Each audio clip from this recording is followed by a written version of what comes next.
அனைவருக்கும் தமிழ் புத்தாண்டு வாழ்த்துக்கள். விஷு பண்டிகை கொண்டாடக்கூடியவங்களுக்கும் வாழ்த்துக்கள். இந்த தமிழ் புத்தாண்டை நம்ம இனிப்போட தொடங்கலாம். இப்போ நாம் செய்யக்கூடியது பலாப்பழ பாயசம். இப்போ பலாப்பழம் சீசன். பலாப்பழம் நம்ம வாங்கினோம்னா அதை முழு பழத்தையும் நம்ம சாப்பிட முடியாது.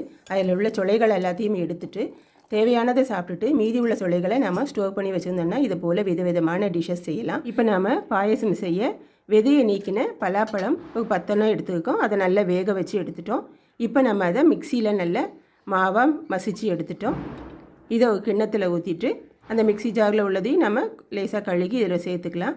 இது கூடவே ஏலக்காய் பொடியும் சுக்கு பொடியும் நம்ம சேர்த்துட்டோம். பாயசம் இனிப்பு நமக்கு திகட்டக்கூடாது இல்லையா, அதுக்காக வெல்லம் ஒரு 1/4 கிலோ வெல்லத்தை நம்ம பாகாக்கி அதை நல்லா சல்லடையில் சலித்து நம்ம எடுத்து வச்சுருந்த பலாப்பழ பேஸ்ட்டில் அதை நம்ம சேர்த்துடலாம். இதெல்லாம் ஒன்றா கலந்துட்டு அடுப்பில் வச்சு நல்லா கொதிக்க விடணும். நம்ம மிக்சியில் அடித்த அந்த பலாப்பழத்தோட அந்த கூழ் பேஸ்ட்டு நல்லா மசியணும்னு அவசியம் இல்லை. ஒன்றும் பாதியமாக மசிஞ்சாலே போதும். அப்போ நம்ம பாயசம் குடிக்கும்போது நல்ல சுவையாக இருக்கும். மாவாயிடாமல் ஒன்று கண்டு வாயில் கடிப்படணும். இதை கண்டையும் நல்லா கலந்து அடுப்பில் வச்சு அந்த பச்சை வாசனை போக வெள்ளைப்பாகும் பலாப்பழ பேஸ்ட்டும் ஒன்றா கலந்து கொதித்து வரணும்.